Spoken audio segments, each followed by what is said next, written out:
buenas tardes, esto es Ciudad Abierta, un espacio en el que todas y todos tienen voz. Es una coproducción de Ciudad TV 21.2, el canal del Congreso de la Ciudad de México y el Consejo para Prevenir y Eliminar la Discriminación de la Ciudad de México, el COPRED. Nuestro tema de esta tarde, acoso escolar o bullying, esa intimidación que ejerce el victimario sobre la víctima. Y hoy abordaremos el tema a través de una mesa de análisis. 4 personas expertas aportándonos sus puntos de vista. Vamos a contar con la presencia de Ruth Delgadillo, directora de capacitación del Consejo Ciudadano de la Ciudad de México, entidad de la que forma parte desde el año 2007 y en la que es responsable de los programas Juntos contra el Bullying y contra la trata de personas. Ella cuenta con una maestría en psicología con especialidad en terapia familiar. Además, su experiencia se enfoca en la atención a personas víctimas del delito. Asimismo, es conferencista y tallerista de estos temas. Otra de nuestros especialistas que nos acompaña esta tarde es Marta Lubia Gómez Sánchez, directora de Educación Preescolar y Primaria de la Secretaría de Educación de la Ciudad de México. Ella es profesora del Jardín de Niños y licenciada en Educación Básica por la Universidad Pedagógica Nacional, coordinadora académica del Programa de Servicios Saludarte Ciudad de México desde 2013 y responsable del seguimiento de algunos órganos colegiados en los que participa la CEDU. También nos acompaña Cristina Trujillo, jefa de Unidad Departamental de Programas de Prevención, licenciada en Psicología por la Universidad Tecnológica de México y maestra en Terapias Breves Sistémicas por el Instituto Mexicano de Terapias Breves. Ella coordina las actividades de detección temprana de depresión infantil, promoción de los derechos de niñas, niños y adolescentes y la estrategia de prevención, atención y postvención del suicidio, el poder de vivir, así como la campaña Like a la vida, el suicidio no aplica en el DIF de la Ciudad de México. Y esta tarde, moderando la mesa, nos acompaña Margarita Castilla, secretaria técnica del COPRED, a quien le dirigimos los micrófonos para comenzar con esta emisión de análisis. Adelante, Margarita. Julia, Yasmín, muchísimas gracias y pues bienvenidas Cristina, Ruth, Marta Lubia, es un gusto tenerlas por aquí en nuestro primer programa con este formato en el que nos permitirá analizar un tema tan importante como el de hoy, que es el acoso escolar, desde las instituciones que ustedes representan, el DIF CIPINA, el Consejo Ciudadano y la Secretaría de Educación Pública de la Ciudad de México. Así que bienvenidas. Gracias. A este espacio. Y pues les tengo la propuesta de que en este primer momento podamos justo hablar de qué entendemos por acoso escolar, qué entendemos por bullying, desde su perspectiva y bueno, qué es como para sentar la base de la discusión. Ok. Sí, Ruth, por favor. Empiezo, perfecto. Pues muchas gracias por la invitación. Efectivamente, el tema del acoso escolar, como nosotros lo nombramos, nos parece un hecho social del que tenemos que conversar todos los días. Desafortunadamente, llamarlo bullying no nos permite hacer una detección adecuada porque podemos encontrar situaciones en donde el docente podría estar violentando al estudiante, el papá podría estar violentando al estudiante, donde a veces se dan ciertos conflictos entre padres y docentes y a todo eso le nombramos bullying y no es bullying. Por acoso escolar, que sería el término adecuado, pues sabemos que esa violencia que se da entre los padres, entre los y las estudiantes, y que es una situación que no es de un solo momento, sino que se presenta de manera constante y donde se tiene la certeza de querer infringir esa violencia hacia el otro, ¿no? Es lo que nosotros identificamos como tal y creo que es lo que en la literatura nos marca, ¿no? Y que tendríamos que hacer justo esa diferencia para poder hablar de estrategias específicas de prevención y de atención. Entonces, esta primera precisión que hace sobre no es lo mismo bullying que acoso escolar es muy importante para atajar el problema. Cristina, por favor. Así es, ¿no? Tendemos últimamente a normalizar este concepto, ¿no?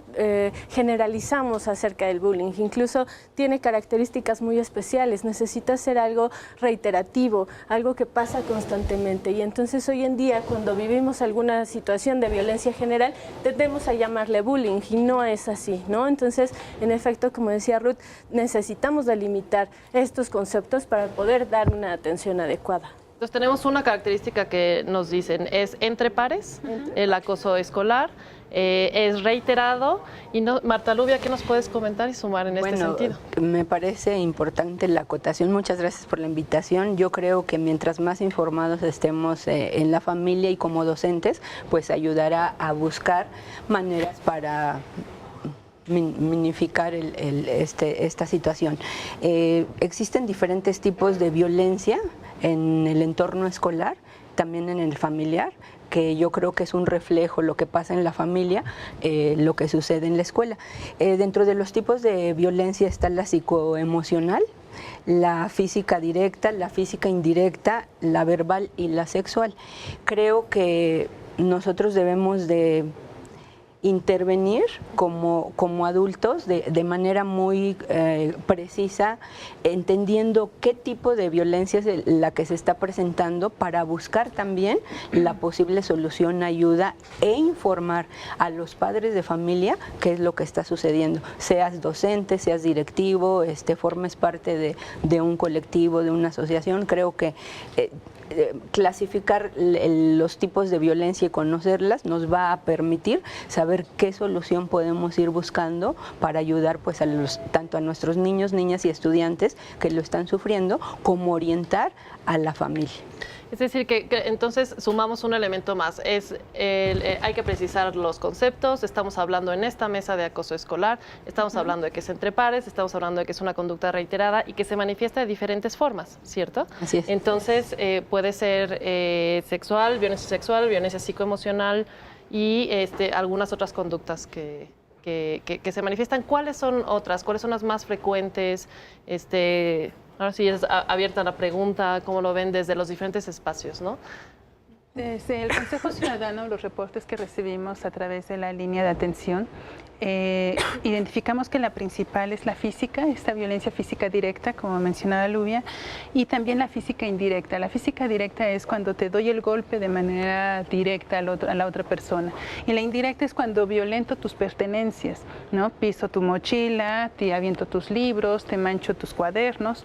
No deja de ser una violencia. Claro. ¿No? Y después encontramos de mayor incidencia pues toda esta parte de la verbal, ¿no? También, o sea, el poner los apodos, el poder estar señalando de manera constante a alguien y que va acompañada de muchas otras, porque finalmente todas las violencias, ya sea la sexual, la física, la que se da a través de las redes sociales, ¿no? La cibernética, todas van a afectar de manera importante lo psicoemocional de la persona, que va a variar, ¿no? Va a ser en diferente medida en función de los recursos que tenga la o el estudiante, ¿no? Si el niño, la niña, el adolescente tiene recursos para afrontar esto, tiene la colaboración por parte de sus padres, de parte de la escuela encuentra un ambiente de apoyo, lo va a ir resolviendo de manera adecuada. Pero si esto se hace de manera reiterada y no encuentra un espacio donde se le dé el apoyo, pues sus recursos también se van a ir viendo disminuidos para el afrontamiento. ¿Cuál es el alcance que tienen y que han visto, por ejemplo, en el DIF, este tipo de el acoso escolar? ¿Cuál es el impacto, no? El impacto emocional es muy grande, ¿no? Incluso nosotros llevamos esta estrategia de prevención, atención y posvención del suicidio y hemos encontrado muchas veces que uno de los factores de riesgo es el vivir violencia y vivir violencia escolar, ¿no? Entonces, que una persona viva violencia escolar puede desencadenar en conductas suicidas, ¿no? En ideación suicida, precisamente lo que comentábamos, al no encontrar solución, al no encontrar recursos, al no encontrar redes de apoyo que me permitan terminar con este problema, una solución mal vista o una solución que se encuentra es el suicidio. Es decir, que es muy importante reiterar que puede ser desde algo tan importante como de manera constante estar viviendo violencia y tener este malestar al no querer ir a la escuela y tal, hasta llegar al suicidio. Esto es algo muy, muy, muy impactante. Y no sé en qué grupo de poblaciones en el que grupo etario, ¿no? O nivel de educación es en el que se manifiesta más, o cuál es el diagnóstico, en qué edades, en qué momentos. Bueno, retomando tu comentario y lo que estaba diciendo nuestra compañera de DIF, me parece muy importante que como adultos estemos alertas de estos signos, ¿no? Algo que no se habla se traduce en violencia. No, sí, no, entonces, claro. Así es. Me parece que la responsabilidad que tenemos tanto como padres y como docentes es estar muy observadores de lo que está pasando. Nuestros niños, niñas y jóvenes están aprendiendo ahorita de otra manera, muy diferente a la que nosotros tal vez aprendimos. el favorecer el desarrollo social y emocional en las primeras etapas es muy importante. Ahorita tú decías, este grupo etario, ¿cuándo, dónde se ve más?